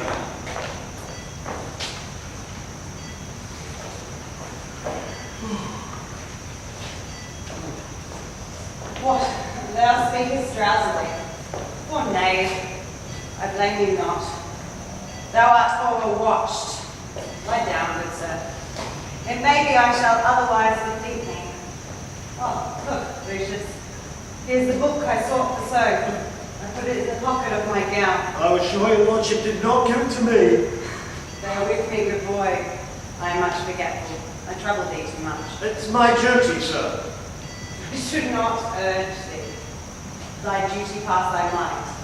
I know young blood to look for a time of rest. I have slept already, my lord. It is well done, and thou shalt sleep again. Let me see. Let me see. Is not the leaf turned down where I left reading? Here, I think it is. How ill this taper burns. Hush. Who comes here? I think it is a weakness of mine eyes that shape this monstrous apparition that comes upon me. Art thou anything? Art thou some god, angel or some devil, that makest my blood cold and my hair to stare? Speak to me, what thou art. Thy evil spirit, Brutus. Why comes thou? To tell thee, thou shalt see me at Philippi. Then I shall see thee again. I at Philippi! Why, I will see thee at Philippi then. Now I have taken heart. Thou vanishest? Ill spirit, I would hold more talk with thee. Boy, Lucius.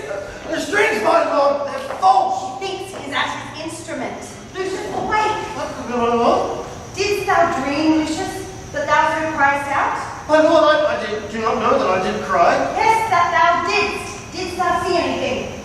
Nothing, my lord. Sleep again, Lucius.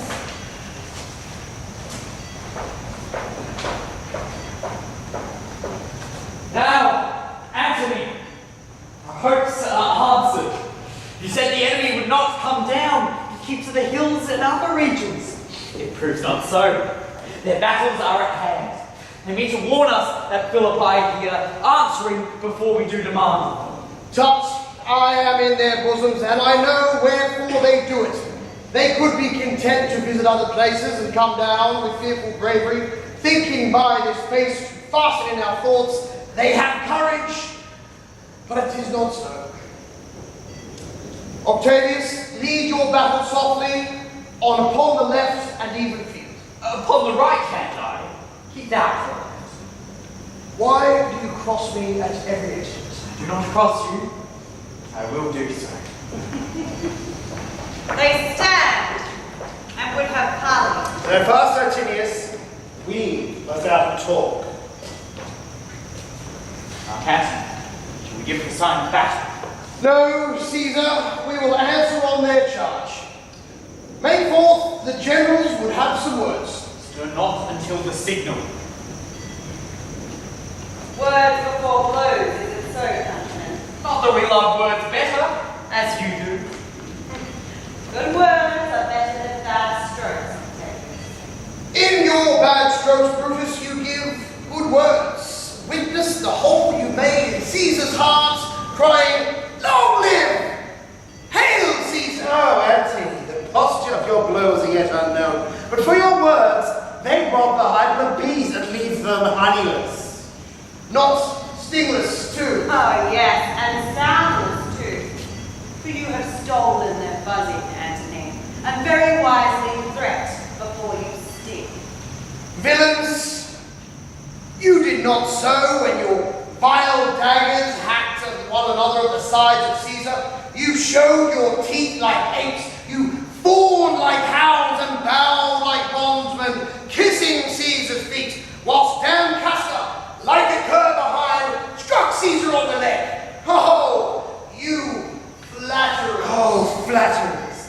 Oh, now, Brutus, thank yourself. This tongue had not so offended today. If Cassius might have ruled. Come. Of course. If arguing makes us sweat, the proof of it will turn to redder drops. Look, I draw a sword against conspirators. When think you that the sword goes up again? Never, till Caesar's 33 wounds be well avenged, or to another Caesar have added slaughter to the sword of traitors. Caesar, thou canst not die by traitor's hand unless thou bringest them here. So I hope.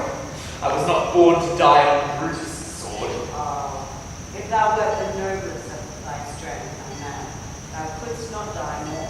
Oh no, be this schoolboy, worthless of such honor, joined with a masker and a reveler. Old Cassius still. Come, Antony. Away. Defiance, traitors, hurl we in your teeth. If you dare fight, come to the field. If not, when you have stung us. Why now? Blow wind, swell billows, and swim by. The storm is upon us, and all is on the hazard. Oh, Lucius, ha, a word with you, a word with you. My lord, Messala! what says my general? Messala! Today is my birthday, as this very day was Cassius' born. Give me thy hand, Messala. Be thou my witness against my will, as Pompey was as compelled to set. Upon one battle all our liberties. You know that I once held Epicurus strong in his opinion, but now I change my mind and partly credit things that do presage.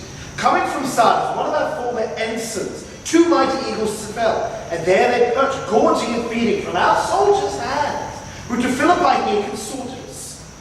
This morning, they fled and gone, and in the stead do ravens and crows and kites fly over our head and downward look on us as if we were sickly prey. Their shadow seamer can it be most fatal, and which our army lies ready to give up the ghost. Believe not so. I believe it but partly, for I am fresh in spirit and resolved to be all perils constantly. Now, most noble Brutus, the gods today stand friendly, that we may lovers in peace lead our days to the age. But since the restly affairs of men are still uncertain, let us reason for the worst that may befall. If we do lose this battle, is this the very last time we shall speak together? So what are you determined to do? Even by the rule of that philosophy, by which I did blame Cato for the death which he did give himself. I know not how, but I do find it cowardly and vile, for fear of what might fall, so to prevent the time of life, arming myself with patience to stay the providence of some higher powers that govern us below. Then if we lose this battle, you are content to be led in triumph throughout the streets of Rome? No, Cassius, no. Think not, thou noble Roman, that ever Brutus will go bound to Rome. He bears too great a mind. But this same day must end the work, the Ides of March begun. And whether we shall meet again, I know not. Therefore, our everlasting farewell take. Forever and forever. Farewell, Cassius. If we do meet again, why we shall smile. If not, why then this parting was well made. Forever and forever. Farewell, Brutus. If you meet again, we'll smile indeed. If not, 'tis true this parting is well made. Why then? Begone. That a man might know the end of this day's business ere it come. But it sufficeth that the day will end, and then the end is known. Come home, away!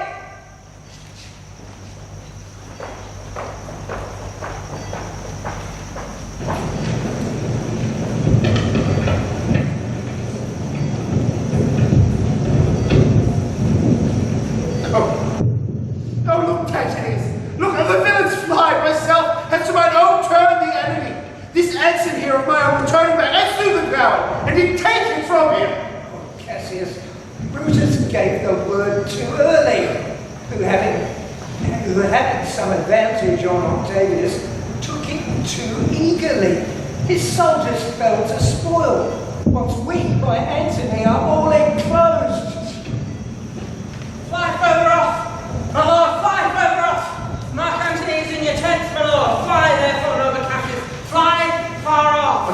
tale is far enough. Look, Titanius. Are those my tents which I perceive the fire? They are, my lord. Titanius, if thou lovest me, mount thou my horse, and hide thy supposed me, till thou have brought those of yonder troops in here again, that I may rest assured whether yon troops are friends or enemies. I will be here again, even without hope.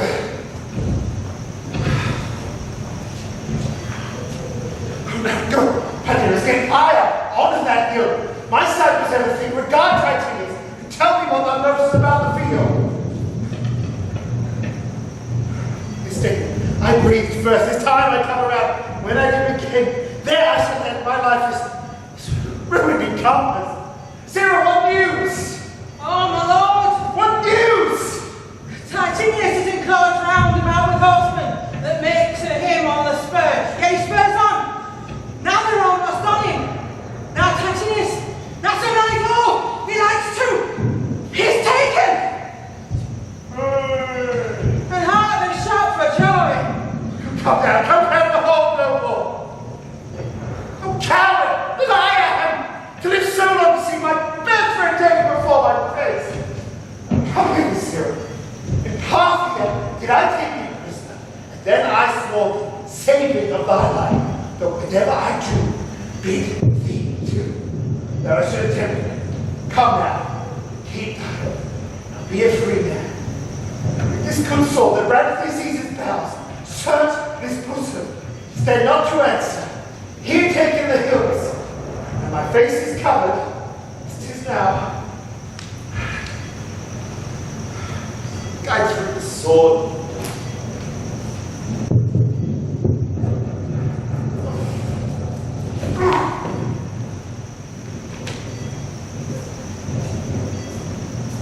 So I am free. It would not so have been. Durst have done my will. It is but change, Titanius, for Octavius is overthrown by noble Brutus' power, as Cassius' legions are by Antony. These tidings will well comfort Cassius. Well, where did you leave him? Oh, disconsolate. Upon this hill with his bondsman Pindarus. Is not that he that lies upon the ground? He lies not like the living. Oh, my heart! Cassius is no more! Oh, setting sun! As in thy red rays thou dost sink tonight, so in his red blood Cassius' day is set. The sun of Rome is set. Our day is gone. Clouds, dews, and dangers come. Our deeds are done. Mistrust of my success hath done this deed. Mistrust of good success hath done this deed. O hateful error, melancholy's child, why dost thou show to the apt thoughts of men the things that are not? What? Pindarus! Where art thou? Pindarus! Seek him, Titanius, while I go to meet the noble Brutus, thrusting this report into his ears. I may say thrusting it, for piercing steel and darts and venom shall be as welcome to the ears of Brutus as tidings of this sight. Hide you, Messiah, and I will seek for Pindarus for a while. Why didst thou send me forth, brave Cassius? Did I not meet thy friends, and did not they put on my brows this wreath of victory, and bid me give it to thee? Didst thou not hear their shouts? Alas, thou hast misconstrued everything. But hold thee, take this garland on thy brow. Thy Brutus gave it, bid me give it to thee, and I will do his bidding. Brutus, come apace. I see how I regard it, Gaius Cassius. By your leave, gods, this is a Roman's part. Come, Cassius' sword, and find Titanius' heart.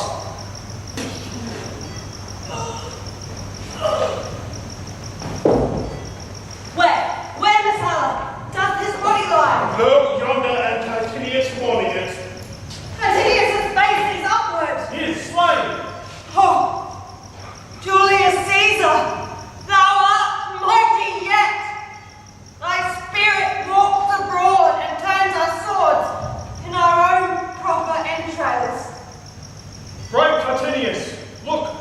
have not crowned dead Cassius.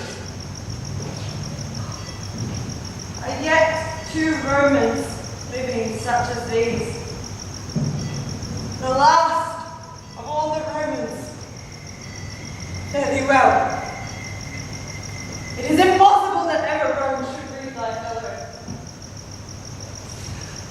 Friends, I owe you more tears to this dead man than you shall see me pay. Come, therefore, and to place or send his body. His funeral shall not be in our camp, lest it discomfort us. Lucius, come, and come, young Cato, let us to the field and set our battles on. 'Tis 3 o'clock, and Romans yet ere night. We shall try fortune in a second fight.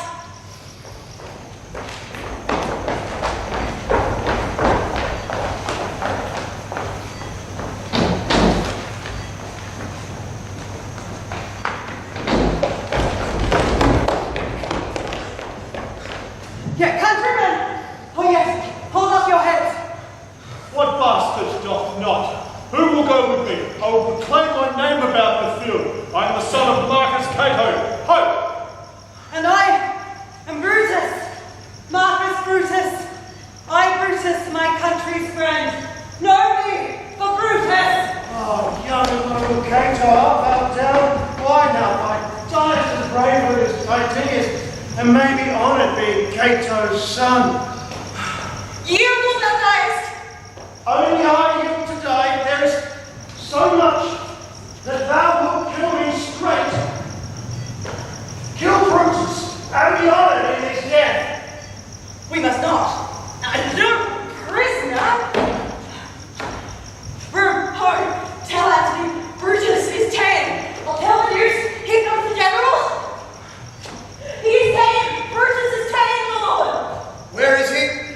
Safe, Antony. Brutus is safe enough. I dare assure thee that no enemy shall ever take alive the noble Brutus.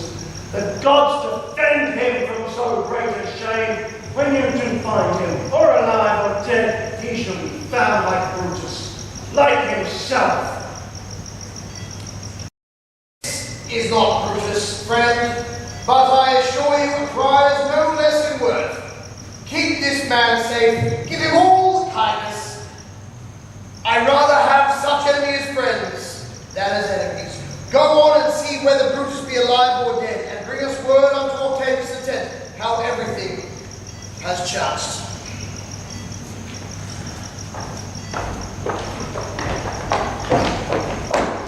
Come, all remains of friends. Rest on this rock. Statilius showed the torch light, but my lord, he came not back. He is or taken or slain. Sit thee down, Clitus. Slain is the word. It is a deed in fashion. Hark, thee, Clitus. What? I, my lord? Not for all the world. Peace then. No words. I'd rather kill myself. Hark, thee, Dardanius. Shall I do such a deed? O Dardanius! Clitus? What ill request did Brutus make for thee? To kill him, Clitus. Look, he did it. Now is that noble vessel full of grief that it runs over even at his eyes. Fly, fly, my lord, there is no tarrying here. Farewell to you, and you, holiness. Strato, thou hast been all this while sleeping. Farewell to thee too, Strato. Countrymen, my heart doth joy, but yet in all my life I found no man that he was true to me.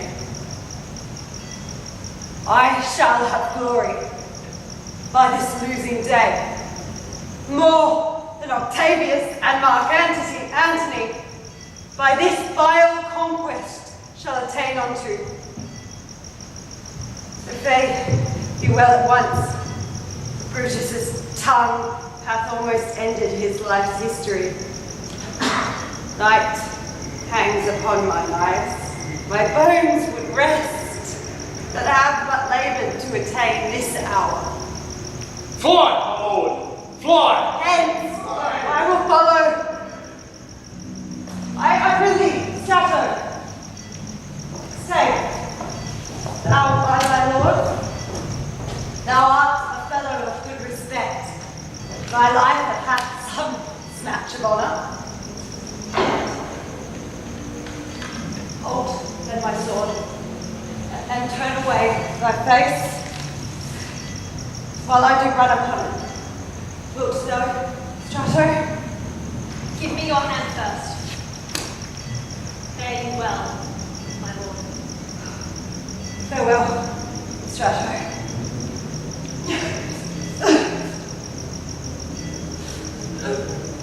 Caesar, now be still. I killed not thee. Ah, so good a will.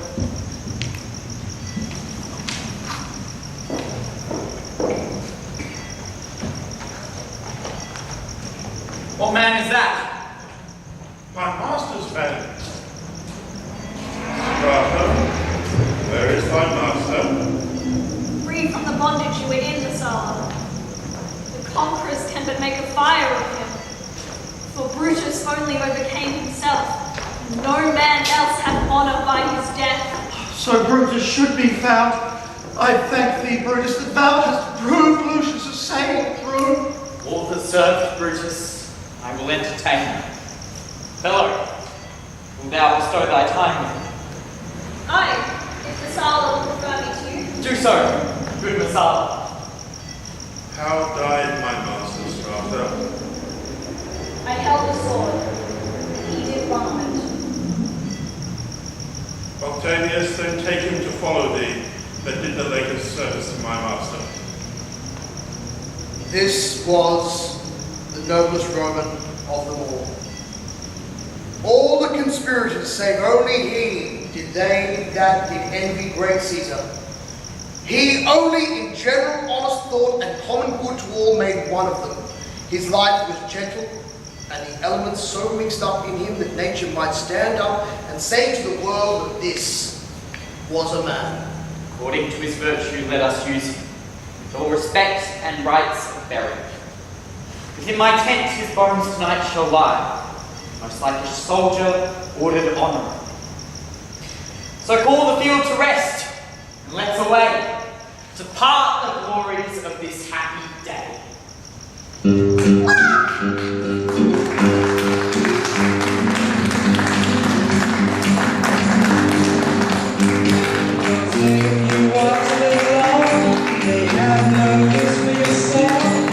You're dead, you're dead, you're dead.